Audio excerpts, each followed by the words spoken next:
நம் அனைவரையும் ஆசீர்வதிப்பாராக. ஹல்லேலூயா. Thank you Jesus Lord.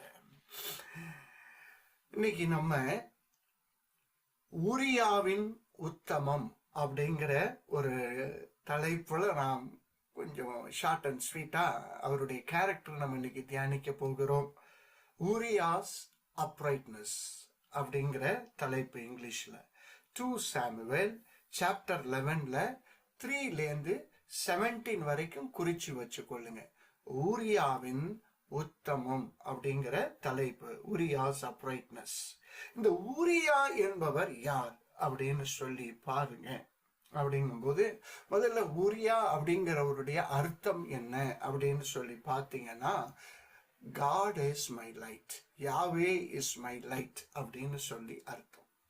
இதுதான் அந்த பேருடைய அர்த்தம். இந்த ஊரியா அப்படிங்கிறவர் யார் அப்படின்னு சொல்லி பார்த்தீங்கன்னா, தாவீதினுடைய நம்ப தகுந்த படை வீரர்கள்ல 37 பேர் மிக மிக முக்கியமானவர்கள். அதுல ஒரு மனிதன் தான் இந்த ஊரியா. 2 சாமுவேல் சாப்டர் 23ல நீங்கள் வெர்ஸ் 8ஐயும் 39ஐயும் குறித்து வைத்துக் கொண்டீங்கன்னா இதை குறித்து நீங்கள் படித்துக் கொள்ளலாம். 37 பராக்கிரமசாலிகள் அப்படின்னு சொல்லி அவனுடைய படை வீரர்கள்ல அதிகமாய் தெரிந்து கொள்ளப்பட்ட 37 பேர் மிகுந்த பயங்கரமான soldiers, mighty soldiers or warriors சொல்லலாம். அதுல ஒரு ஆள் இந்த ஊரியா அப்படின்னு சொல்லலாம். ஊரியா இன்னொரு பக்கம் அறிமுகம் வேணும்னா பத்சேபால் அப்படிங்கிற ஒரு மனுஷி, அவளுடைய கணவன் ஊரியா அப்படிங்கிறதையும் நீங்கள் சொல்ல முடியும். இந்த ஊரியா என்பவர் யார் அப்படின்னா ஒரு ஏத்தியன் அப்படின்னு, ஹிட்டைட் அப்படின்னு சொல்லி நாம் ஆங்கிலத்துல சொல்லுகிறோம். தமிழ்ல ஏத்தியர் அப்படின்னு சொல்லுவார்கள், இல்லைன்னா ஏத்தியன் அப்படின்னு சொல்லலாம். இந்த ட்ரைபு எப்படி வந்தது அப்படின்னு சொல்லி பார்த்தீங்க அப்படின்னா, ஜெனசிஸ் 10ல 15வது வசனத்தை நீங்கள் படிக்கும் போது, கானான் தன் மூத்த மகனாகிய சீதோனையும் கேத்தையும் எபூசியரையும் எமோரியரையும் கிர்காசியரையும் ஈவியரையும் அர்கீரியரையும் சினியரையும் அர்வாதியரையும் செமாரியரையும் காமாத்தியரையும் பெற்றான். பின்பு கானானியரின் வம்சத்தார் எங்கும் பரவினார்கள் அப்படின்னு சொல்லி நீங்கள் இதிலே பார்க்க முடியும். இதுல கேத் அப்படிங்கிற ஒரு ஜனம் இருக்கு பார்த்தீங்களா. இதுல கானான் தன் மூத்தமான சீதோனையும் கேத்தையும் அப்படின்னு சொல்லி, இந்த வம்சத்திலேருந்து, இந்த ஹேத் அப்படிங்கிற ஒரு வம்சத்திலேருந்து வந்த ஒரு ட்ரைபு தான் ஏத்தியர் என்கிற ஒரு தேசம்னு சொல்லலாம், ஒரு இனம்னு சொல்லலாம். உண்மையிலே இவர் யாரா இருக்க முடியும் அப்படின்னா, கிரேட் கிராண்ட் சன் ஆஃப் என்ன அப்படின்னா, நோவாவுடைய மகன், அவனுடைய பிள்ளை அப்படிங்கும்போது great grand son of Noah அப்படிங்கிற அந்த ட்ரைபுல வந்ததுதான் ஏத்தியர் வம்சம் அப்படின்னு நீங்களும் நானும் பார்க்க முடியும். டியூட்ரானமி 7:1 நீங்க பாத்தீங்கன்னா, ஆண்டவர் கானான் தேசத்துக்கு அவர்கள் பிராமிஸ் லேண்டுக்கு அழைத்து செல்லும் போது அவர்களுக்கு ஒரு வார்த்தையை சொல்லுகிறார். நீ சுதந்தரிக்க போகிற தேசத்தில் உன் தேவனாகிய கர்த்தர் உன்னை பிரவேசிக்க பண்ணி உன்னை பார்க்கலும் ஜனம் பெருத்த ஜாதிகளாகிய ஏத்தியர், அதாவது அந்த கேத்திலேருந்து வந்த வம்சம்னு சொன்னல, அதுதான் கிர்காசியர், எமோரியர், கானானியர், பெரிசியர், ஏவியர், எபூசியர் என்னும் 7 பலத்த ஜாதிகள் உனக்கு முன்பாக துரத்திங்கிறாரு. அப்ப அந்த 7 பலத்த ஜாதிகள் கானான் தேசத்திலே அவர்கள் அந்த பகுதியிலே இருந்து வளர்ந்து வந்தவர்கள். அதுல ஒரு வம்சம் தான் ஏத்தியர் வம்சம். அப்படின்னு நீங்களும் நானும் புரிந்து கொள்ள முடியும். அப்ப இதுதான் ஒரு சின்ன இன்ட்ரோடக்ஷன், உரியா அண்ட் ஹிட்டைட் அப்படின்னு சொல்லுகிறது. இந்த ஏன் உரியாஸ் அப்ரைட்னஸ் அப்படின்னு தலைப்பு கொடுத்தோம் அப்படின்னா, அவர் ஒரு உத்தமமான வாழ்க்கையை வாழ்ந்திருக்கிறார் அப்படிங்கிற ஒரு காரியத்தினால்தான்.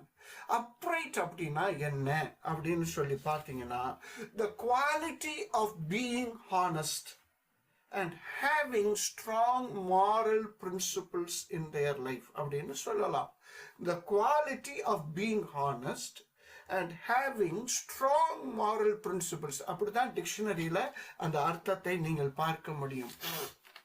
அதற்கு ஒரு சின்ன எடுத்துக்காட்டாக பார்த்தீங்கன்னா அவங்க எப்படி இருப்பாங்க, அவங்களுடைய கேரக்டர், அவங்க லைஃப் எப்படி இருக்குன்னா, ஜோப் சாப்டர் 1ல வேர்ஸ் 1 எப்படி இருக்கு பாருங்க. ஊட்ஸ் தேசத்திலே யோபு என்னும் பெயர் கொண்ட ஒரு மனுஷன் இருந்தான். அந்த மனுஷன் உத்தமனும், அதாவது அப்ரைட்னு சொல்லுது, சன்மார்க்கனும் தேவனுக்கு பயந்து பொல்லாப்புக்கு விலகிறவனுமாய் இருந்தான். இதுதான் அதனுடைய கேரக்டர் அப்படின்னு நீங்களும் நானும் சொல்ல முடியும். இப்போ உரியானா என்ன, Yahweh is my light, God is my லைட்னு சொல்றது. அவன் ஒரு ஏத்தியர் வம்சத்தை சேர்ந்தவன். இந்த ஏத்தியர் யாருன்னா, கேத் அப்படிங்கிற நோவாவினுடைய பேரனுடைய வம்சத்திலிருந்து தோன்றின ஒரு வம்சம் அப்படின்னு நம்ம பார்க்க முடியும். இது ஒரு வெள்ளத்த ஜாதியா இருந்தது. எப்படியோ அவர்கள் இப்போது இஸ்ரவேலுக்குள் அவர்கள் கலந்து இஸ்ரவேலினுடைய ராஜாக்களை சேவித்து வாழ ஆரம்பித்துட்டாங்க. இதுதான் அதனுடைய இன்ட்ரோடக்ஷன். இப்ப ஏன் இவரை உரியாவை அப்ரைட் அப்படின்னு சொல்றோம் அப்படின்னு சொல்லி பார்த்தீங்க அப்படின்னா, 4 காரியங்கள் முக்கியமா இருக்குது. ஒரு சுருக்கமாக சொல்ல பார்த்தீங்கன்னா, இந்த பத்சேபால் அப்படிங்கிற உரியாவுடைய மனைவியோடு தவறான உறவு கொண்டு வாழ்க்கையை வாழுகிற ஒரு சூழ்நிலைக்குள் இவர் இருக்கிறார். யாரு? தாவீது ராஜா. அந்த அம்மா கர்ப்பமான உடனே இவன் என்ன பண்றான், போர் நடந்து கொண்டிருக்கிற இடத்துல யோவாபினுடைய தலைமையில போர் பயங்கரமா நடக்குது. ஆனா அந்த போர் பகுதியில ஏத்தியனாகிய ஊரியாவும் அங்க போய், ஏன்னா அவர் பராக்கிரமசாலி இல்லையா, அவரும் அங்க போர் செய்து கொண்டு இருக்கிறார். இவருடைய மனைவி கர்ப்பம் ஆயிட்டாங்க தவறான முறையில தன்னால அப்படின்னு தாவீது தெரிஞ்சவனா அவனுடைய குறுக்கு புத்தி கண்ணாவுனான் வேலை செய்து அவனை போர் களத்திலிருந்து அழைத்து வர சொல்லுகிறான். இதுதான் இந்த சம்பவம் தான் ஒரு இன்ட்ரோடக்ஷன். 6:5 படிக்கிறேன். அந்த ஸ்திரீ கர்ப்பம் தரித்து தான் கர்ப்பவதி என்று தாவீதுக்கு அறிவிக்கும்படி ஆள் அனுப்பினாள். அப்பொழுது தாவீது ஏத்தியனாகிய உரியாவை என்னிடத்தில் அனுப்பு என்று யோவாபண்டைக்கு ஆள் அனுப்பினான். அப்படியே யோவாப் உரியாவை தாவீதிடத்திற்கு அனுப்பினான் அப்படின்னு சொல்லுகிறதை பார்க்கிறோம். இப்போ 7-8 நான் கொஞ்சம் படிக்கிறேன். உரியா அவனிடத்தில் வந்தபோது தாவீது அவனை பார்த்து, யோவாப் சுகமாயிருக்கிறானா, ஜனங்கள் சுகமாயிருக்கிறார்களா, யுத்தத்தின் செய்தி நற்செய்தியா என்று விசாரித்தான். ரொம்ப நல்ல இது போல விசாரிக்கிறாரு. 8வது வசனத்துல பாத்தீங்கன்னா, பின்பு தாவீது உரியாவை நோக்கி, நீ உன் வீட்டிற்கு போய் பாத சுத்தி செய் என்றான். உரியா ராஜ அரண்மனையிலிருந்து புறப்பட்ட போது ராஜாவின் இடத்திலிருந்து உச்சிதமான பதார்த்தங்கள் அவன் பின்னாலே அனுப்பப்பட்டது. ஆனாலும் உரியா தன் வீட்டிற்கு போகாமல் ராஜ அரண்மனையின் வாசலில் தன் ஆண்டவனுடைய எல்லா சேவகரோடும் படுத்து கொண்டு இருந்தான் அப்படின்னு சொல்லி போடுது. 10வது வசனம் பாருங்க. உரியா தன் வீட்டிற்கு போகவில்லை என்று தாவீதுக்கு அறிவிக்கப்பட்டது. தாவீது உரியாவை நோக்கி, நீ பயணத்திலிருந்து வந்தவன் அல்லவா, நீ உன் வீட்டிற்கு போகாதிருக்கிறது என்ன என்று கேட்டான். பாருங்க, தாவீது ரொம்ப கன்னிங்கா அந்த இடத்துல பண்றான். இவனை வீட்டுக்கு அனுப்பி இவன் அவனுடைய மனைவியோடு அவன் சேர்ந்து இருந்தா இந்த கர்ப்பம் தரித்த காரியம் இவன் மேல சொல்லி இவன் தப்பிச்சிடலாம் அப்படிங்கிற ஒரு பொல்லாத புத்தி தாவீதுக்கு. ஆனா இவனுடைய உரியாவுனுடைய செயல் பார்த்தீங்கன்னா ரொம்ப அப்சல்யூட்டா இருக்கு, ரொம்ப ரொம்ப உத்தமமான செயலா இருக்குது. அதற்கு அவர் சொல்லுகிற பதில்ல இருந்து நம்ம பார்க்க போறோம் 4 முக்கியமான காரியங்கள். 2 சாமுவேல் 11:11 பாருங்க. உரியா தாவீதை நோக்கி, வீட்டுக்கு போ, பாத சுத்தி செஞ்சு உன் மனைவியோட நல்லபடியா இரு அப்படின்னு சொல்லி அவன் சொல்லும் போது அவருக்கு பதில் எப்படி சொல்றாரு பாருங்க. உரியா தாவீதை நோக்கி, பெட்டியும் இஸ்ரவேலும் யூதாவும் கூடாரங்களிலே தங்கி அப்படின்னு போட்டிருக்குது. இந்த இடத்துல ரொம்ப முக்கியமான பெட்டி அப்படிங்கும் போது உடன்படிக்கை பெட்டியை குறித்து அவர் இந்த இடத்துல பேசுகிறார். A man of passion towards God's presence. இவன் உண்மையிலே பார்த்தீங்க அப்படின்னீங்கன்னா ஒரு நேட்டிவ் ஜூவே கிடையாது. நான் அதனாலதான் அவருடைய பரம்பரையை குறித்து கொஞ்சம் சொன்ன ஒரு ஏத்தியன்.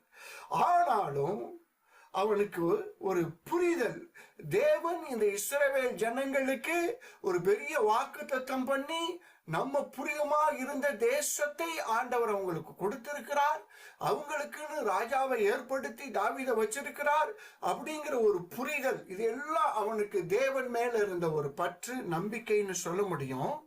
ஆனா இந்த நேரத்திலையும் அவனுடைய புத்தி, அவனுடைய மைண்ட் எப்படி இருதய வேலை செய்து பாருங்க. தேவனுடைய பெட்டியை குறித்து அவனுக்கு ஒரு அக்கறை. சாதாரணமா மற்ற காரியங்களை குறித்து பேசியிருக்கலாம், ஆனா அவன் அதை குறித்து பேசவே இல்லை. அவன் முதல்ல ஆரம்பிக்கிறது, தேவனுடைய பெட்டியும் இஸ்ரவேலும் யூதாவும் கூடாரங்களிலே தங்கி என் ஆண்டவனாகிய யோவாபும் என் ஆண்டவனின் சேவகரும் வெளியில் பாளையம் இறங்கி இருக்கையில் அப்படிங்கிற ஒரு ரொம்ப அற்புதமான ஒரு காரியங்களை சொல்லுகிறதே பாருங்க. அதனாலதான் நான் சொல்ல, a man of passion towards God's presence சொல்லலாம், towards God's gloryன்னு சொல்லலாம். பாருங்களேன், அவனுக்கு தேவனுடைய பெட்டி, ஆண்டவருடைய பெட்டி எல்லாம் வெளியில இருக்குது, நான் எப்படி போய் சுகமா இருக்கிறது அப்படிங்கிறது மாதிரி ஒரு கேள்வியை கேட்கிறதை நீங்கள் பார்க்க முடியும். இதே மாதிரி தேவ பிரசன்னத்தை குறித்து ஒரு வாஞ்ச நம்ம தாவீதுக்கு ஆரம்ப காலத்துல இருந்தது. 2 சாமுவேல் 7:2 பாருங்க. ராஜா தீர்க்கதரிசி ஆகிய நாத்தானை நோக்கி, பாரும், கேதுரு மரங்களால் செய்யப்பட்ட வீட்டிலே நான் வாசம் பண்ணும்போது தேவனுடைய பெட்டி திரைகளின் நடுவே வாசமாய் இருக்கிறதே என்றான் அப்படிங்கறது மாதிரி அந்த இடத்துல பார்க்கிறோம். அப்ப நான் இதை பார்க்கிற ஒரு நேட்டிவ் ஒரு நேட்டிவ் ஜூ இல்லாத ஒரு மனுஷனுக்கு அந்த யெகோவா தேவன் மேல ஒரு அன்பும் பற்றும் இருக்கிறதை நான் பார்க்கிறேன். அதனாலதான் நான் அப்ரைட் பர்சனுடைய ஃபர்ஸ்ட் குவாலிட்டி என்ன தெரியுமா இருக்கும்? தேவனை கனப்படுத்தி வாழுகிற, தேவனுக்கு பயந்து வாழுகிற ஒரு நல்ல வாழ்க்கையை அவர்கள் வாழ்வார்கள். எப்பொழுதுமே they put God first. அதனாலதான் இந்த சூழ்நிலை அவன் முதல்ல சொல்லப்படுகிறது தேவனுடைய பெட்டி அப்படின்னு சொல்லுகிறதை பார்க்கிறோம் அப்படின்னு நம்ம புரிந்து கொள்ளலாம். So a man of passion. ரெண்டாவது, நான் இந்த காரியத்துல 11வது வசனத்திலே சொல்றோம், உரியா தாவீதை நோக்கி, பெட்டியும் இஸ்ரவேலும் யூதாவும் கூடாரங்களிலே தங்கி என் ஆண்டவனாகிய யோவாபும் என் ஆண்டவனின் சேவகரும் வெளியில் பாளையம் இறங்கி இருக்கையில் நான் புசிக்கிறதற்கும் குடிக்கிறதற்கும் என் மனைவியோட சயனிக்கிறதற்கும் என் வீட்டுக்குள் பிரவேசிப்பேனா? நான் அப்படி செய்கிறதில்லை என்று உம்முடைய பேரிலும் உம்முடைய ஆத்மாவின் பேரிலும் ஆணையிட்டு சொல்லுகிறேன் அப்படின்னு சொன்னா, நான் இதுக்கு ஒரு a man of principle, அதான் ஒரு மாரல் ஸ்டாண்டர்ட் இருக்கும். அவர்கள் மற்றவங்க எப்படி இருக்குன்னு பார்த்துக்க மாட்டாங்க. இன்னைக்கு நம்ம பார்க்கிறோம், சில பேர் சரியில்லைன்னா நம்மளும் அவங்களுக்கு அந்த அளவுக்கு நம்ம கீழே இறங்கி செயல்பட பார்க்கிறோம் இல்லைங்களா? அவங்களுக்கு எல்லாம் அப்படி சொன்னாதான் புத்தி வந்துடும் அப்படின்னு சொல்லி பார்க்கிறோம். இல்லப்பா, நம்மளுடைய standard is the divine standard. நம்மளுடைய ஸ்டாண்டர்ட் எப்படி இருக்கணும்னா ஒரு ரைச்சியஸ் பர்சன் ஸ்டாண்டர்டுக்குள்ளார நம்ம எப்பயுமே இருக்கணும். இன்னைக்கு மோஸ்ட் ஆஃப் த டைம்ஸ் கிறிஸ்தவர்கள் அப்படிதான். அவங்க அப்படி பண்ணாங்க, நான் அப்படி பண்ணுவேன். அவங்க எப்படி பேசுறாங்க, நான் இப்படி பேசுவேன். அவங்க எப்படி செய்யறாங்க, நான் இப்படி செய்வேன். அவங்க அப்படி வாழ்றாங்க, நான் இப்படிதான் வாழுவேன். இப்படி எப்படிங்கிறேன். இல்லப்பா, எனக்குன்னு ஒரு தரம் இருக்குது, எனக்குன்னு ஒரு கிருபை ஆண்டவர் கொடுத்திருக்கிறாரு. இவன் பாருங்களேன், எவ்வளவு a man of principle, ரொம்ப கிளீனா ராஜாட்ட பேசுறான். ராஜா சொல்றாரு, போயா, போய் பாத சுத்தி பண்ணி நல்லா ஜாலியா இரியா, வீட்டுக்கு போயா அப்படின்னு சொன்னா என்ன ஒரு a man of principle. First பாருங்க, ஒரு செல்ஃப்லெஸ் லைஃப். அவன் அவனுக்கு ஒரு செல்ஃபிஷ்னஸ் கிடையவே கிடையாது. அவனுடைய செல்ஃபிஷ்னஸ் கிடையவே கிடையாது. நீங்க அதே அதிகாரத்துல நான் ஆல்ரெடி 8, 9 எல்லாம் படிச்சேன். ஏன்னா உச்சிதமான பதார்த்தங்கள்லாம் அனுப்பிச்சு விடுறான். உச்சிதமான பதார்த்தங்கள்லாம் அனுப்பிச்சு விடுறான். அத கன்னிங்ல அவன் செஞ்சா கூட இவனுக்கு ஒண்ணும் தெரியாது இல்லையா? ஆனா எல்லாம் பண்றான். ஆனா அவன் பாருங்க, ராஜாவை காக்கிறதுக்கு அரண்மனை வாசல்ல உள்ள சேவகர்கள் எங்க இருக்கிறாங்களோ அங்க போய் படுத்து தூங்குறான். எவ்வளவு ஒரு கிருபை பாருங்க. அப்போ ஒரு செல்ஃபிஷ் முறையில் அவன் வாழவே இல்லை. ஒரு பிரின்சிபல் இருக்குது. தன்னுடைய சுகம் மாத்திரம் முக்கியம்னு ஒரு கிறிஸ்தவன் வாழ்ந்தால் அவனுக்குள் ஆவியானவர் கிருபையிலே செயல்படவே முடியாது. இன்னைக்கு மோஸ்ட் கிறிஸ்டியன்ஸ் எப்பயுமே பாருங்க, எனக்கு என்ன, நமக்கு என்ன, அப்படி இல்லப்பா. நம்ம கொடுக்கிற ஸ்டேஜ்ல இல்லை அப்படின்னாவே நம்ம ரொம்ப வறட்சியில இருக்கோம்னு அர்த்தங்க. நம்ம மற்றவங்களை ஆசீர்வதிக்கிற ஜாதிங்க. பூமியுள்ள வம்சங்கள் எல்லாம் உனக்குள் ஆசீர்வதிக்கப்படும். ஆபிரகாமின் ஆசீர்வாதத்தை பெற்ற சந்ததி. எனக்கு என்ன கிடைக்கணும் இல்ல, எனக்கு கர்த்தரே கிடைச்சிருக்கிறார். அவருடைய கிருபை எனக்குள்ளார கிடைச்சிருக்குது. அவருடைய ரட்சிப்பு எனக்குள்ளார கிடைச்சிருக்குது. அவருடைய ஜீவ ஊற்று எனக்குள்ளார கிடைச்சு பாய்ஞ்சு கொண்டு இருக்குது. நான் தான் supply. Hallelujah. You and me R the vessel.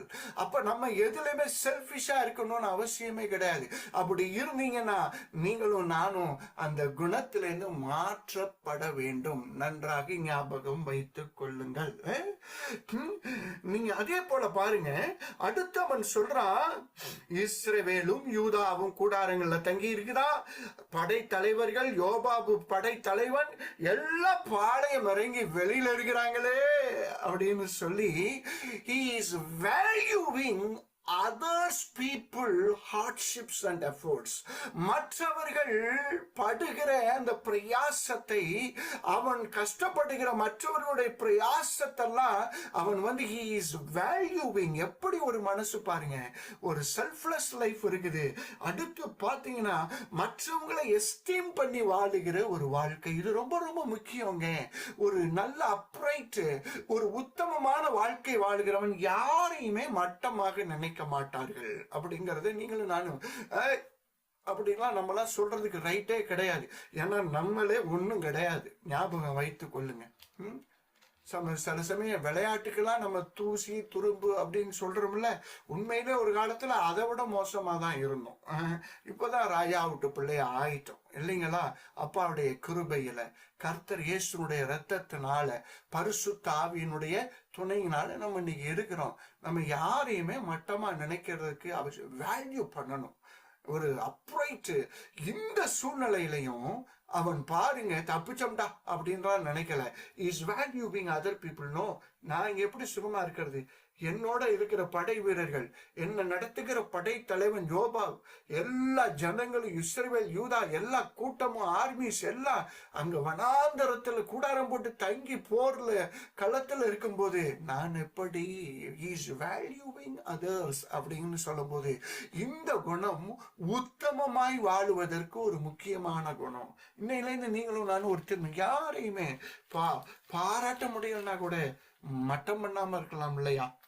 இது ரொம்ப ரொம்ப முக்கியம் இல்லையா? அது மாதிரிலாம் நம்ம செய்யணும்னு அவசியம் இல்லைங்களா?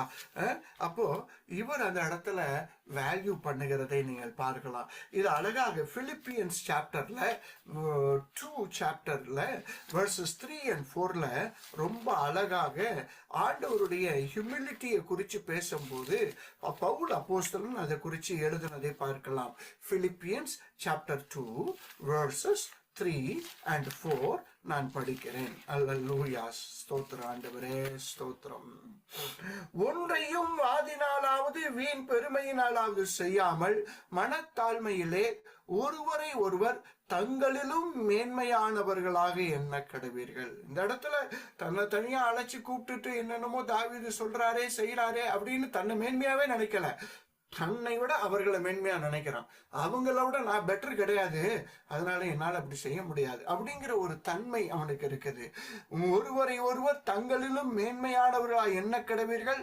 அவனவன் தனக்கானவைகளை அல்ல பிறருக்கானவைகளையும் நோக்குவானாக. இது ஒரு உத்தம வாழ்க்கை. a man of principle, அல்லது he values others அப்படின்னு சொல்லலாம். அதுல இந்த மேன் ஆஃப் பிரின்சிபிள் நான் மூணாவதாக ஒரு சப்காயிண்ட் சொல்ல முடியும். ஒரு கரேஜ் உள்ள பர்சன். ராஜா சொல்றான், நோ சொல்றதுக்கு தைரியம் இருக்குது. அல்லேலூயா. எப்படி? ராஜாவும் கட்டளையாக சொல்லல, ஆனா ராஜா கட்டளை மீற முடியாது. ஆனா ராஜா ஒரு அக்கறையோடு ஒரு பெரிய பெனிஃபிட் தர்றது மாதிரி ஒரு காரியத்தை சொல்றாரு, போயா அப்படின்னு சொல்லி. ஆனா இவன் அதற்கு இணங்காம அதற்கு சொல்றாரு, எல்லாரும் பாலைமரங்க இருக்கையில் நான் புசிக்கிறதற்கும் குடிக்கிறதற்கும் என் மனைவியோட சயனிக்கிறதற்கும் என் வீட்டுக்குள் பிரவேசிப்பேனா?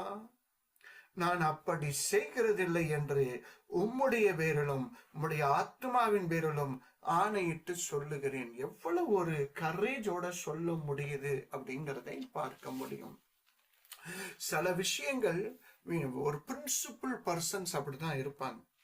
அதனால பெரியவங்க சொல்றதோ உங்களை நடத்துறவங்க சொல்றதுக்கு எல்லாம் நோ சொல்லுங்கன்னு சொல்லல. அதுல கர்த்தருடைய நாமம் எவ்வளவு, அவன் ஒரு மேன் ஆஃப் பிரின்சிபிள். அந்த பிரின்சிபிளோட வாழும் போது சில சமயம் புத்தி கட்டத்தனமா நான் ஏதாவது சொன்னா கூட நீங்க உத்தமமா இருந்தீங்கன்னா நீங்க எனக்கு நோ சொல்ல முடியும், நீங்க நோ சொல்லலாம். ஏன் அப்படின்னா அது ஆண்டவருடைய கிருபை. ஏன்னா நீங்க மேன் ஆஃப் பிரின்சிபிளாக நீங்க வாழ்றீங்க, அதனால அதை சொல்லுகிறேன். அப்ப நம்ம இதுல கவனமா இருக்கணும். எப்படி அப்படின்னா ஒரு உத்தமமான வாழ்க்கை வாழுகிறான். he has a courage. ஒரு ராஜாவுக்கு நோ சொல்ல முடியுது. அவன் கொடுக்கிற ஆஃபரை I don't want this one, I cannot do this அப்படின்னு சொல்லி ஒரு ஃபர்ம்னஸோட இருக்கிறதை பார்க்கிறோம். எனக்கு ஒரு கம்ஃபர்ட் கிடைச்சா போதும். பாருங்க, யார் ஒருவர் கம்ஃபர்ட் ஜோன்ல இருக்கிறாங்களோ they cannot serve God. நல்லா ஞாபகம் வச்சுக்கொள்ளுங்க. கர்த்தர் என்ன கடைசி மூச்சு வரைக்கும் கம்ஃபர்ட் ஜோன்ல வச்சிருந்தாருன்னா என்னை பயன்படுத்தவே முடியாது. பயன்படுத்தப்படுகிற பாத்திரங்கள் எல்லாமே கர்த்தர் வைக்கிற இடத்துல இருப்பாங்க. தட் வில் கான்ஃபிளிக்ட் ஜோனா தான் மோஸ்ட் ஆஃப் த டைம்ஸ் இருக்கும். உலக பார்வையில ஏன் இப்படி அப்படிங்கிறது மாதிரி தான் இருக்கும். கம்ஃபர்ட் ஜோன்ல நம்ம எதையுமே அச்சீவ் பண்ண முடியாது. சாதாரணமாகவே நீங்க நல்ல வாலிப பிள்ளைகள், படிக்கிற பிள்ளைங்க கம்ஃபர்ட்டா நல்லா படுத்து தூங்கி நல்லா படிச்சுக்கிட்டு தான் நல்லா இருக்கும், தூக்கம் வரும். கம்ஃபர்ட் ஜோன் என்ன அச்சீவ் பண்ணுவீங்க? ஒன்னும் அச்சீவ் பண்ண முடியாது. வேலை செய்யற பிள்ளைங்க கம்ஃபர்ட்டா இருக்கணும், ஹார்ட் ஒர்க் பண்ணவே மாட்டேன் அப்படி இப்படின்னா உயர்வு வராது, ஒன்றும் வராது. எல்லா வேலையும் எனக்கே தர்றாங்கன்னா எல்லா வேலையும் நீங்க செஞ்சாதான் அங்க காரியம் நடக்கும், உயர்வு வரும், கர்த்தர் பார்த்து ஏற்ற வேலையில கொடுப்பாரு. அப்படியெல்லாம் நான் சொல்றேன். அதனால நீங்க வேலை செய்யற ஸ்தலம், வீட்டுல கம்ஃபர்ட் எங்கேயுமே கம்ஃபர்ட்டை பார்க்காதீங்க. தேவ பிரசன்னம் தான் உங்களுக்கு கம்ஃபர்ட் ஜோன். அல்லேலூயா. தேவ பிரசன்னத்தை தவிர கம்ஃபர்ட் ஜோன் யாருக்குமே கிடையாது. மீதி எல்லாமே கான்ஃபிளிக்ட் ஜோன் தான். அப்ப பாருங்க, yes a courage. எப்படி ப்ராவர்ப்ஸ்ல 10th சாப்டர்ல வெர்ஸ் 9 சொல்லுது, உத்தமமாய் நடக்கிறவன் பத்திரமாய் நடக்கிறான், கோணலான வழிகளில் நடக்கிறவனோ கண்டுபிடிக்கப்படுவான். உத்தமமா நடக்கிறான், உத்தமாய் நடக்கிறவன் பத்திரமா நடக்கிறான். கொஞ்சம் பயங்கரமான ஜோன் மாதிரிதான் இருக்குது, ஆனா கர்த்தர் பத்திரமா நடக்க வைக்கிறாரு. அல்லேலூயா. அதனால ஒரு ஃபர்ம்னஸ் இருக்குது. ராஜாவுடைய பேர்லயே ஆணையிட்டு நோ சொல்ல முடியுது அவனால. So a man of passion, a man of principle. மூணாவதாக அவரை நான் எப்படி பார்க்கிறேன் அப்படின்னா, அதே 2 Samuel 11:12 and 13. இவன் வீட்டுக்கு போகலையா? இப்ப தாவீது ராஜாவுக்கு அது சொல்லப்படுகிற பிறகு 12 and 13 அப்பொழுது தாவீது உரியாவை நோக்கி, இன்றைக்கும் நீ இங்கே இரு, நாளைக்கு உன்னை அனுப்பி விடுவேன் என்றான். அப்படியே உரியா அன்றும் மறுநாளும் மறுசலேமிலே இருந்தான். தாவீது அவனை தனக்கு முன்பாக புசித்து குடிக்கிறதற்கு அழைத்து அவனை வெறிக்கப்படும், எப்படியாவது இவன் மேல தான் செய்த தப்ப பலிய போற்றணும் அப்படிங்கிறதுனால. ஆனாலும் அவன் தன் வீட்டிற்கு போகாமல் சாயங்காலத்தில் தன் ஆண்டவனின் சேவகரோட தன் படுக்கையில் படுத்து கொண்டான் அப்படிங்கிறதை பார்க்க முடியும். அன்பான பிள்ளைகளை பாருங்க, ஒரு a man of purposive, a man of purpose சொன்னா ஒரு தீர்க்கமான டிட்டர்மினேஷனோட நோக்கத்தோட வாழ்றாங்க. இது ரொம்ப ரொம்ப அவசியம். திரும்ப வெறிக்க பண்ணி குடிக்க பண்ணி என்னென்னமோ பண்ணி பாக்குறாரு தாவீது. ஆனாலும் ஒரு உத்தமனாய் நடக்கிறவன், ஒரு பிரின்சிபலா வாழ்ற மனுஷன், அவன் பாருங்க திரும்பவும் அவன் வீட்டுக்கு போகவே இல்லை. வீட்டுக்கு போகாம காவல் காக்கிற, அரண்மனையில படுத்து கிடக்கிற அந்த வாசற் காக்கிறவர்கள் சேவகரோடு அவன் திரும்பவும் படுக்கிறதை, அவன் உறங்குகிறதை நீங்களும் நானும் பார்க்க முடியும். நீங்க உத்தமமா நடக்குந்தீங்க அப்படின்னு சொன்னீங்கன்னா கர்த்தரே நம்முடைய வாழ்வு பாதைகளை என்ன பண்ணுவாராம், சரி பண்ணி நடத்துவார். அது ஆட்டோமேட்டிக்கா ஆண்டவருடைய சிந்தை நமக்குள்ளார வந்து நம்ம செயல்படுவோம். Proverbs 11:3 சொல்லுது, செம்மையானவர்களுடைய உத்தமம் அவர்களை நடத்தும். நீங்க உத்தமமா நீங்களும் நானும் வாழ்ந்தோம்னாவே அந்த உத்தமத்துக்குள்ளார ஆண்டவருடைய ஆவியானவர் வந்து நம்மளை நடத்த ஆரம்பிச்சார், தன்னால நடத்தும். ஏன்னா uprightness is a spirit, that is a spirit. அது வந்து கர்த்தருடைய ஆவியோடு இணைந்து செயல்படக்கூடிய ஒரு ஆவி. அதனாலதான் உத்தம செம்மையானவர்களுடைய உத்தமம் அவர்களை நடத்தும், துரோகிகளின் மாறுபாடோ அவர்களை பாழாக்கும். அப்ப நம்ம உத்தமமா இருந்தோம்னாவே அது தன்னால நம்மளை எப்படி நடத்தணுமோ நடக்கும். திரும்பவும் இவன் போகவே இல்லை தன்னுடைய சொந்த வீட்டுக்கு தாங்க, ஆனா போகலங்க. எப்படி ஒரு சாக்ரிஃபைசிங் ஹார்ட், எப்படி ஒரு செல்ஃப் கண்ட்ரோல்டு, எப்படி ஒரு ரிசல்யூட் மைண்டடா இருக்குதாங்கிறதை பாருங்க. இத்தனைக்கும் வேலைக்கு ஆகலையா, இப்ப தாவீது அடுத்த கட்ட பிளானுக்குள்ளார போகிறதை பார்க்கிறோம்.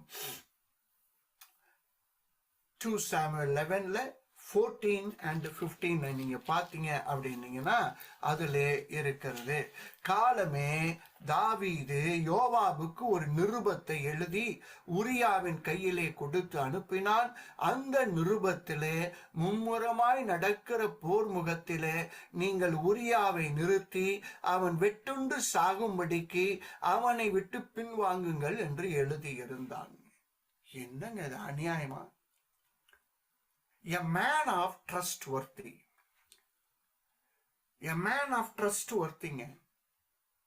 ஏங்க இவனுடைய மனைவிக்கு இவன் துரோகம் பண்ணியிருக்கிறான். ஆனா அந்த துரோகம் பண்ணினவன் இன்னும் அவனை நம்பக்கூடிய அளவுக்கு அவனுடைய வாழ்க்கை இருக்குதுன்னா அவன் எவ்வளவு ஒரு அப்ரைட் பர்சனா இருக்க முடியும் பாருங்க. நான் சொல்ல பாருங்க, இங்க பாருங்க, உங்களை நம்புறவங்களுக்கு மாத்திரம் விரோதமா எதையுமே செய்யாதீங்க. அதை விட ஒரு பெரிய அநியாயம்னு சொல்ல முடியாது, அக்கிரமம்னு சொல்ல முடியாது, அது ஒரு பயங்கரமான பாவம். ரொம்ப ரொம்ப கவனமா இருக்கணும். நீங்க எவ்வளவு பெரிய டெம்டேஷன்ஸ் வந்தாலும் உங்களை நம்புறாங்க பாருங்க, நீங்க இப்ப அவங்களுக்கு விரோதமா செய்யவே கூடாது. இவன் செஞ்சிட்டான், தன்னுடைய பெரிய பராக்கிரமசாலியில ஒருவன் பாவம் செஞ்சிட்டான், ஆனா இன்னும் உணரல. ஆனா அவனை நம்புற அளவுக்கு அவனுடைய வாழ்க்கை இருக்குது. அப்படிங்கும் போது நான் சொல்றேன், is a man of trustworthy, upright person. நம்பிக்கைக்குரியவனா எந்த சூழ்நிலையும் இருக்கும். லெட்டர் எழுதி கொடுக்குறான், போற வழியில படிச்சுட்டா என்ன பண்றது? தோண்டலங்க, தாவீதுக்கு தோண்டலங்க. அவ்வளவு நம்புறான், இவன் நிச்சயமா படிக்க மாட்டான்.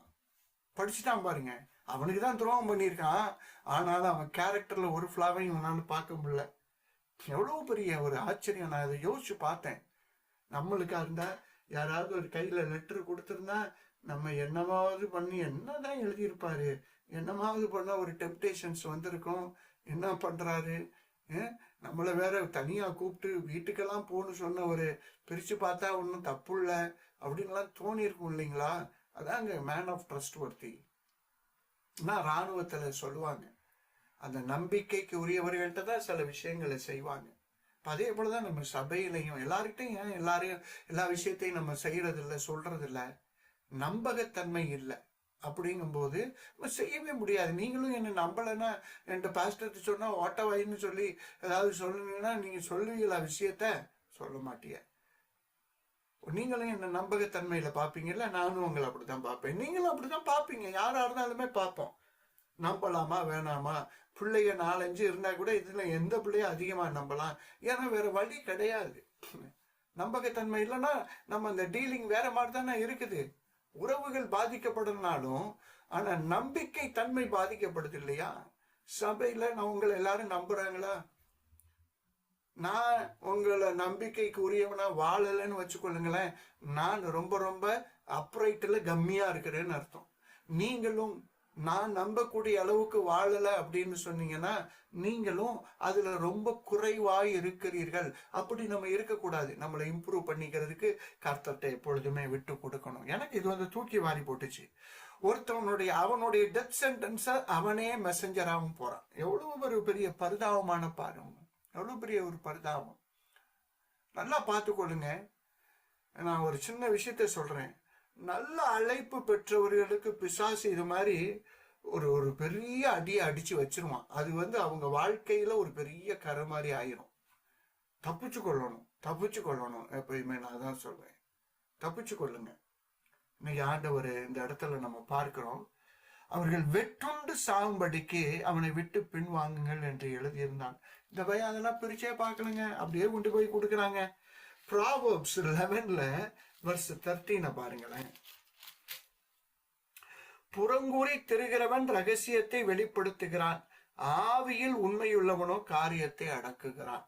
ஆவியில் உண்மை உள்ளவனா இருக்கிறான், இவனுடைய ஸ்பிரிட் நல்லா இருக்குது.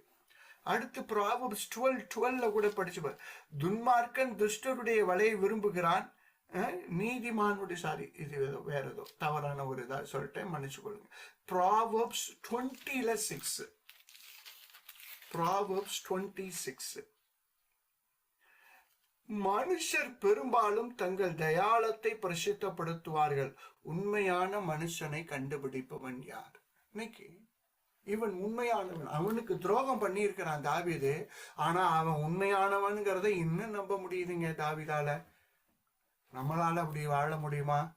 முடியும். உரியா வாழ முடியும். ஒரு நேட்டிவ் ஜூ இல்லாத ஒரு ஏத்தியனாலேயே இவ்வளவு யாவே தேவனுக்காக வாழ முடியும்னா, சொந்த கல்வாரி ரத்தத்துல பெற்றெடுத்த நம்மளுடைய கல்வாரி ராஜாதி ராஜா ஏசப்பாவுக்கும் யெகோவா தகப்பனுக்கும் ஆவியானவருக்கும் நம்ம உண்மையா வாழ முடியும். இன்னைக்கு முதல்ல ஒரு நீங்க பெரிய ஜெபிக்கிறவங்களா இருக்கலாம், பெரிய பாடுறவங்களா இருக்கலாம், நம்ம பெரிய காரியங்கள் பயங்கர திறமையான, நான் சொல்றேன், ஃபெய்த்ஃபுல்னஸ் இருக்காப்பா? உங்களை யாரு நம்ப முடியுதா? உங்களை பார்த்து உண்மை உள்ளவன்னு சொல்ல முடியுதா? அப்படி இல்லைனாவே நம்ம ரொம்ப ஃபெயில் ஆகிட்டு இருக்கோம், ரொம்ப டவுனா இருக்கிறோம்னு அர்த்தம். இதெல்லாம் பேசிக் கேரக்டர் ஸ்ட்ரைட்ஸுங்க, பேசிக் கேரக்டர் கிறிஸ்டியன் லைஃப்ல. This is very very very கர்த்தர். நான் அடிக்கடி பிரசங்கிட்டேன், 1 தீமோத்தேயு 1வது அதிகாரம் 12, 13, 14 போய் படிங்க. என்னை உண்மை உள்ளவன் என்று அவர் எண்ணி இந்த ஊழியத்தை கொடுத்தபடியினால், நான் உண்மை உள்ளவன் சொல்லல அப்படிங்கிறான் நம்ம பவுலையா. அவரு நான் உண்மை உள்ளவன் எனக்கு இந்த ஊழியத்தை கொடுத்தாருங்கிறார். எப்படி இருக்கு பாருங்க. ஆனா ஊர் உலகத்துல அவன் சபையை துன்பப்படுத்தினவன் தான், ஆனா அவன் உள்ளத்துல எதையோ உண்மை இருக்கிறத பார்க்கிறான். இன்னைக்கு நம்மளுக்கு உள்ளத்துல உங்களுக்கு உண்மை இருக்குதா? நீங்க பாருங்க. உண்மை இல்லாம வாழாதீங்க, அது சரியாவே வராது. அந்த ஆவியோட பேசினாவே நல்லா தெரியும். அந்த ஆவி பகட்டு ஆவி, நயம் பசுங்கிற ஆவி, இந்த வேலையெல்லாம் நம்ம சபையில இருக்கவே கூடாது. அப்படிதான் உங்களுக்கு உங்க டிஎன்ஏல அப்படி இருக்குதுன்னா, ஆண்டவர் இயேசுனுடைய ரத்தத்தை உள்ளத்தை ஊத்துங்க, ஊத்துங்க. அந்த டிஎன்ஏ எல்லாம் மாறித்தான் ஆகணும். ஆண்டவர் எப்படியாவது மாத்தி தான் விடுவார். அதை ஞாபகம் வைத்துக் கொள்ளுங்கள். இந்த உண்மைத்துவம் ஒரு நேட்டிவ் ஜூ இல்லாதவனுக்கே இப்படி இருக்குத. ராஜாவுக்கு உண்மையா இருக்கணும், யாவே தேவனுக்கு உண்மையா இருக்கணும். என்ன மாதிரியான ஒரு உண்மைத்துவம் இல்ல கொண்டு போறான் இல்லையா? இன்னைக்கு நீங்களும் நானும் அதை பார்க்க முடியும். அவனுக்கு வலைய செட் பண்றாங்க, அவன் இறந்தும் போகிறான். அப்படிதான் வேதவசனம் சொல்லுது, அப்படிதான் சொல்லுது. 16, 17 பாருங்க.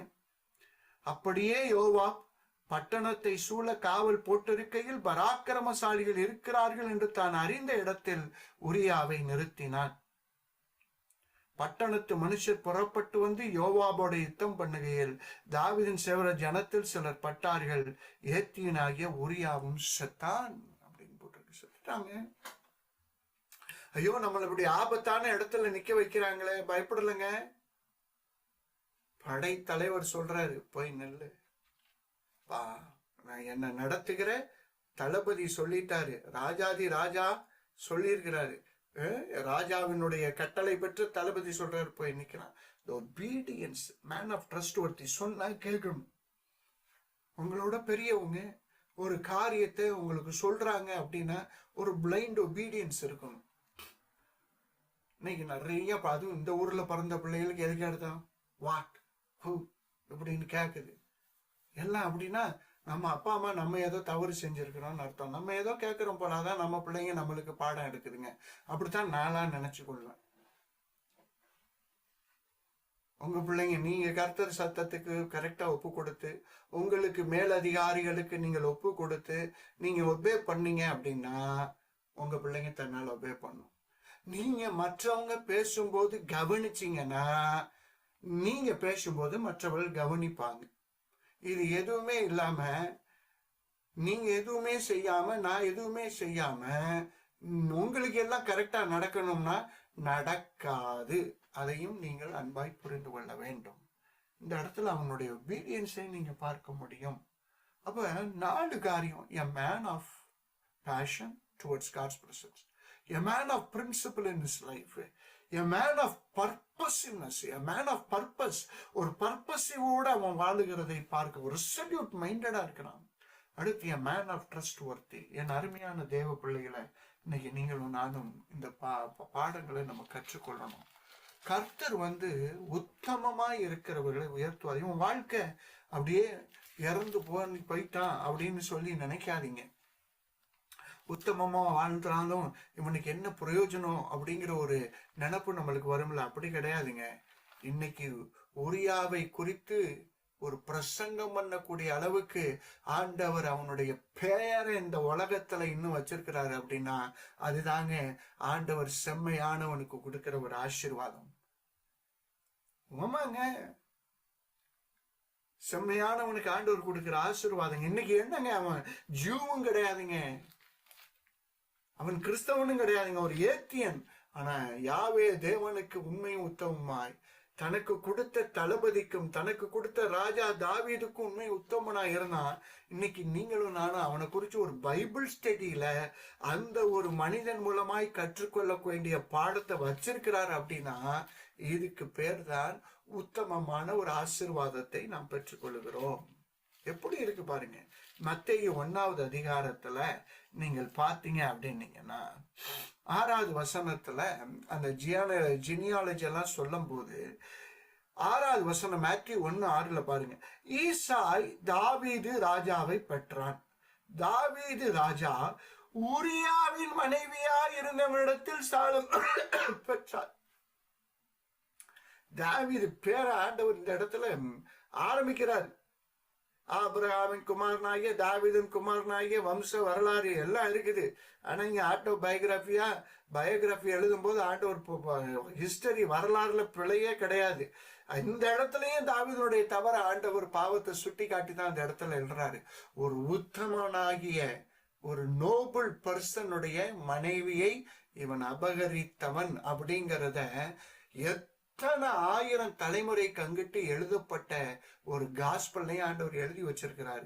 ஊரியாவின் மனைவியாகிய பத்சேபாளிடத்திலே சாலமோனை பெற்றான் அப்படின்னு சொல்லிதான் போட்டிருக்கேன். அப்ப ஆண்டவர் அந்த ஊரியாவுடைய அந்த ஒரு அப்ரைட்னஸ் ஆண்டவர் அந்த இடத்துல ஹானர் பண்ணுகிறதை நான் பார்க்க முடியும். God is அப்ரைட்டுங்க. ஜெனசிஸ் 17:1 ஆண்டவர் சொல்லும் போது நம்ம இத சொல்றாரு. நம்ம ஆபிரகாமுக்கு கிட்டத்தட்ட 99 வயசு ஆயிருது, அவருக்கு இன்னும் குழந்தை பாக்கியம் வரல இல்லைங்களா. ஆபிரகாம் 99 வயதான போது கர்த்தர் ஆபிரகாம் தரிசனமாய் நான் சர்வவல்லமை எனக்கு முன்பாக நடந்து கொண்டு உத்தமனாயிரு. அப்ப ஆண்டவர் God is expecting uprightness in our life. நம்ம வாழ்க்கையில He is expecting uprightness. இது ரொம்ப ரொம்ப முக்கியங்க. நீங்களும் நானும் நம்மளுடைய வாழ்க்கையில அப்ரைட்னஸோட இருக்கமா அப்படிங்கிறதை நீங்களும் நானும் பார்க்க வேண்டும். அப்படி இல்லை அப்படின்னா இன்னையிலேருந்து நம்ம ஆண்டவருக்கு முன்பாக ஒரு உண்மையும் உத்தமமான ஒரு உரியாவுடைய வாழ்க்கையை போல நம்ம எல்லாம் நம்மளுக்கு இப்ப நான்லாம் ஒரு பாலிசி, எனக்கு விரோதமா யாரு அநியாயம் பண்ணாலும் ஐ டோன்ட் கேர். ஏன்னா நான் யாருக்கும் அநியாயம் பண்ணணும்னு நினைக்கிறது கூட கிடையாது, கனவுல கூட. எனக்கு விரோதமா யாரை பண்ணாங்க ஆண்டவர் பார்த்துக் கொள்வார். அவ்வளவுதான். ஆண்டவர் எனக்காக வேண்டி பார்த்துக் கொள்வார். யாரு வேணாலும் என்ன வேணாலும் பண்ணணும். நான் எதுக்குமே கவலைப்படுறது கிடையாது. என்ன வேணாலும் பண்ணிக்கட்டும். எத்தனை என் வாழ்க்கையில எனக்கு ஆண்டவர் அவ்வளவு உதவி செய்திருக்கிறத நான் பார்த்திருக்கிறேன். நான் ரொம்ப உண்மை உள்ளவன்னு சொல்லல. ஆனா நான் உண்மை உள்ளவனாய் இருக்கிறதற்கு எல்லா காலத்திலுமே நான் முயற்சியை எடுப்பேன். அதை நான் தைரியமா சொல்ல முடியும். உண்மை உள்ளவன்னு நான் வாழ்ந்துட்டேன்னு சொல்ல, எங்க பசங்கனாலும் அதை ஒத்துக்கொள்வேன். அதை ஒத்துக்கொண்டு அப்பா எனக்கு கிருபை தாங்கன்னு நான் தினைக்கும் ஜெபிக்கிற ஒரு மனுஷன். என் ஆண்டவர் காப்பாத்துறத பாக்குறேன். சில பேர் எனக்கு விரோதமா செய்யறது தெரியும். இங்கன்னு இல்லை, சபைன்னு நினைக்க வேணாம், பொதுவாகவே கண்டிக்கொள்ளவே மாட்டேனே. உண்மை உள்ளவன ஒரு பயம் ஒன்றும் பண்ண முடியாதுங்க.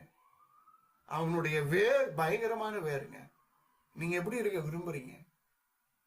நீங்க எப்படி இருக்க விரும்புறீங்க? உண்மையா இருக்கிறீங்களா? உத்தமமா இருக்கிறீங்களா? நம்ம உண்மையா இருக்கிறோமா? உத்தமமா இருக்கிறோமா? உங்களை ஒருவரும் வேலையில உண்மை உத்தமமா இருங்க. உங்க குடும்பத்துல உங்க கணவனுக்கு, உங்க மனைவிக்கு, உங்க பிள்ளைகளுக்கு உத்தமம் உண்மையுமா இருங்க. நீங்க தான் you are the ruler. Hallelujah. You will be honoured. Hallelujah. உங்களுக்கு விரோதமா செஞ்சதை ஆண்டவர் இதே மாதிரி மேத்யூ 1:6 மாதிரி எங்கேயாவது போட்டு வாங்கி காமிச்சுக்கிட்டே இருப்பாரு. ஒரு வேளை சும்மா விட மாட்டாரு. நான் உங்களுக்கு அன்பா சொல்ல முடியும் என் அருமையான பிள்ளைகளை. ஹல்லேலூயா. ஒரே ஒரு வசனத்தை படிச்சு முடிச்சிடலாம். சங்கீதம் 112, 2, 3. அதுல ஒரு செம்மையானவருடைய வம்சங்களை எப்படி ஆண்டவர் வச்சிருக்கிறாராம். 112, 1-3, 4 வரைக்கும் படிச்சிடுறேன். 1-4 வரைக்கும் படிக்கிறேன். ஹல்லேலூயா. Thank you Lord. Thank you Lord. ஆமென். கர்த்தருக்கு பயந்து அவருடைய கட்டளை மிகவும் பிரியமாய் இருக்கிற மனுஷன் பாக்கியவான். அவன் சந்ததி பூமியில் பள்ளத்திற்கும். செம்மையானவர்களுடைய வம்சம் ஆசீர்வதிக்கப்படும். அதான் உண்மையும் உத்தமம். இன்னொரு வேர்டு செம்மை அப்படின்னு. அவங்க வம்சத்தை அப்ப அவனே ஆசீர்வாதம் இருந்தா தானே அந்த வம்சம் ஆசீர்வாதமா இருக்கும். அது ஆஸ்தியும் ஐஸ்வர்யமும் அவன் வீட்டில் இருக்கும். அப்பா வந்து சேருங்கிறாரு. நம்ம தேடி அலைய வேண்டியது கிடையாது. அது பாபான்னு முடியாந்துகிட்டு இருக்கும். அல்லேலூயா. இதுதான் ஆண்டவருடைய பிள்ளைங்க. வாழுங்க. எனக்கு வேண்டியதை என் கர்த்தர் தருவார். எனக்கு வேண்டியதை கர்த்தர் கொடுப்பார். ஆஸ்தியும் ஐஸ்வர்யம் வீட்டில் இருக்கும். அவனுடைய நீதி என்றென்றைக்கும் நிற்கும். அல்லேலூயா. உரியாவுடைய நீதியை எத்தனை ஆயிரங்களுக்கு அங்கிட்டு ஆண்டவர் மேத்யூ காஸ்பல்ல மத்தேயு 1:6 எழுதி வச்சுட்டாரு. அல்லேலூயா. செம்மையானவர்களுக்கு இருளிலே வெளிச்சம் உதிக்கும். அப்பா அதனாலதான் தாவீது எழுதுறான். அதே தாவீது, மனம் திரும்பின தாவீது 23:4 நான் மரண இருளின் பள்ளத்தாக்கு நடந்தாலும் பொல்லாப்புக்கு பயப்படேன். தேவர் என்னோடு கூட இருக்கிறேன். உமது கோலும் தடியும் என்னை தேற்றும் நடத்தும். அல்லேலூயா. செம்மையானவர்களுக்கு இருளிலே வெளிச்சம். ஏன்னா உங்களுக்குள்ளார உத்தமம் இருக்குது, உங்களுக்குள்ளார உண்மை இருக்குது. அப்ப அந்த இடத்துல ஆண்டவர் வெளிச்சம் அவர் இருப்பாரு. உங்க பாதை எப்பொழுது வெளிச்சமா தான் இருக்கும். அவன் இரக்கமும் மன உருக்கமும் நீதியும் உள்ளவன். அல்லேலூயா. அப்ப அவனுடைய சந்ததி வம்சத்தை ஆசீர்வதிப்பேன் இருக்கிறார். என் அருமையான பிள்ளைகளை, இன்னைக்கு நம்ம உரியாட்டேந்து பாருங்க. நம்மளுக்கு விரோதமாக யார் அநியாயம் செய்தாலும், நம்மளுக்கு விரோதமாக யார் துரோகம் செய்தாலும், நான் அதற்கு போராட அழைக்கப்பட்டவன் அல்ல. நான் கர்த்தருக்கு முன்பாக நான் உத்தமமாய் நடப்பேன், உண்மையா நடப்பேன். என்னுடைய போராட்டம் இந்த சாதாரண மனிதர்களோடு அல்ல, நான் கர்த்தரோடு, நான் அவருக்கு முன்பாக உண்மை உத்தமாய். உரியா கத்து கொடுத்திருக்கிறாங்க. நீங்க நம்ம அந்த பாதையை வச்சோம்னா இந்த சங்கீதம் 112 உள்ள 21 ஆசீர்வாதங்களும் உங்களுக்கு, எனக்கு வீட்டுல போய் படிச்சு பாருங்க. செம்மையானவர்களுக்கு உள்ள ஆசீர்வாதத்தை குறிச்சு பேசுது சங்கீதம் 112. நீங்க ஃபுல்லா 1-10 21 காரியங்களை குறிச்சு பேசுது. அது நான் 4 வசனம் தான் படிச்சேன். செம்மையான வம்சமே ஆசீர்வதிக்கப்படும். ஐஸ்வர்யம் எல்லா ஆஸ்தி எல்லாம் வீட்டுல வந்து தங்கும். என்ன சொல்றீங்க? அப்ப நம்ம இன்னைக்கு ஒரு முடிவெடுப்போம். கர்த்தருடைய கிருபையில நான் உத்தமமாயிருப்பேன். ஜெனசிஸ் 17:1 சொல்றபடி அவருக்கு உண்பாய் உத்தமமாய் நடப்போம். ஆண்டவர் நம்மளுடைய வம்சங்களை ஆசீர்வதித்து நடத்துவாராக. இயேசு ராஜாவின் மூலம். ஆமென், ஆமென், ஆமென்.